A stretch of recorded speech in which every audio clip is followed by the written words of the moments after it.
If you own a 5th generation RAV4 and you're having troubles with your sound system, specifically the amplifier making popping noises or just not working at all, Toyota actually released a service bulletin for this, and they call it to just replace the amplifier. So I'm going to be showing you how to replace the amplifier on a 5th generation RAV4, and on the ones with the JBL premium sound system, it's going to be located in this right panel in the trunk. So start off, empty out everything of your trunk, the mat, the floorboard, and then you're going to want to undo that screw there and that screw there, and this little back piece here will pop out. There's also some push pins underneath these carpet pieces that you'll have to take out as well. All right, once you get that piece out there, the next thing you're going to want to do is take these smaller pieces out just to get them out of the way. And then you're going to want to take this pin out right here. If you got a little pry tool or one of those pin tools, you can pop that thing right out. You're going to want to undo this 10mm bolt here behind this piece right here. This cover pops right up, and there is, if I recall, a 14mm bolt. And then down in this hole, there's just, again, either a 10mm or just a Phillips head screwdriver. So go ahead and undo all those, and then we'll be able to start pulling this panel off.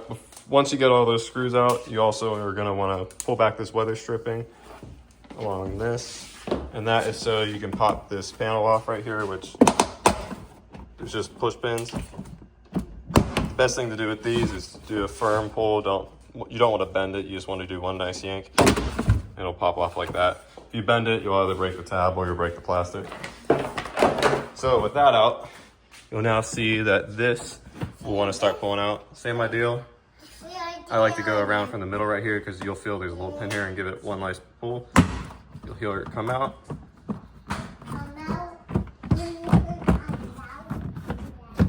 You might have to give it a little bit persuasion to want to come out. And this is also angled in down here. I'm gonna try and go ahead and do this without pulling this whole panel out, but if you want to take the entire panel out, you could fold this seat down and angle it out down there. But there should be enough room to not have to pull the whole thing out. You should just be able to kind of pull it off to the side. All right, once you get this corner out, this is when you want to go ahead and disconnect the battery in the engine bay and unplug these connectors back here. So I'll try and do this with one hand.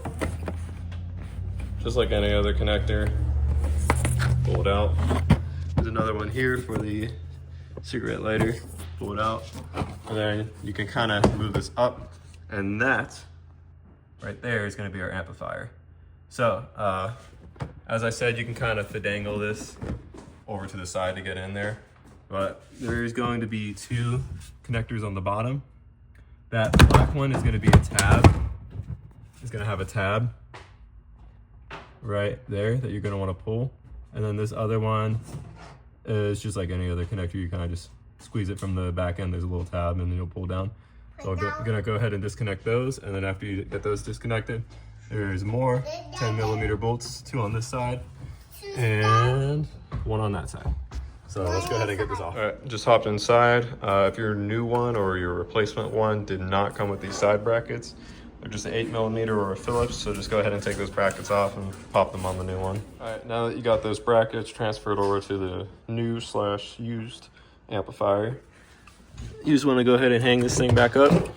And here, you can see those little tabs go down in there, and then just grab those 10mm bolts and snug it on up, plug it back in. Don't forget to connect your cigarette lighter and your light right here. And then I'll show you a little trick for getting this panel back in place. Real quick, after you get it plugged back in, it's never a bad idea to go ahead and reconnect the battery and test it out, make sure it works, and make sure that's no longer doing that popping noise or the speakers not working themselves. As I mentioned earlier, Toyota actually released a service bulletin for this, where certain VIN models from certain years of the 5th generation RAVs were having this issue. And this also applies to, I want to say, the Corollas, Camrys, pretty much any of the cars of this time frame that had the JBL sound systems. I can link that bulletin down below so you can check your VIN to see if this was one of the models that had that recall. So as you're going to put this panel back in, the 2 main areas you're going to want to look out for is this little tab right here. There's a pin right there. That's going to go in that slot. And then down here, same idea. And then there's another one down here. These three are probably the most tedious to get in, just because you have to fit angle this side in. And then there's also a little slit right here for the seat buckle. So make sure you don't have the seat buckle on top or, you know, just completely out. But after you get those pins in, you'll want to work this side down, push all these pins in, and just like most panels, there's these little red tabs. Those just push into there. So again, don't forget to connect your cigarette lighter and your light. After you get that panel back in, rest of these panels is just going to be the reverse of what you did to get them out. Hopefully that'll fix your issue if you happen to be having the same one where the amplifier was cutting out, making loud popping sounds, or it just wasn't working at all. Again, Toyota has a service bulletin about this, which I'll link in the description so you can check your VIN, see if your make and model was one of the ones affected by this. Unfortunately, there was only a 3-year warranty up to 36,000 miles that would have covered it. But I mean, most of these vehicles are way past that time limit now. And thank you for watching.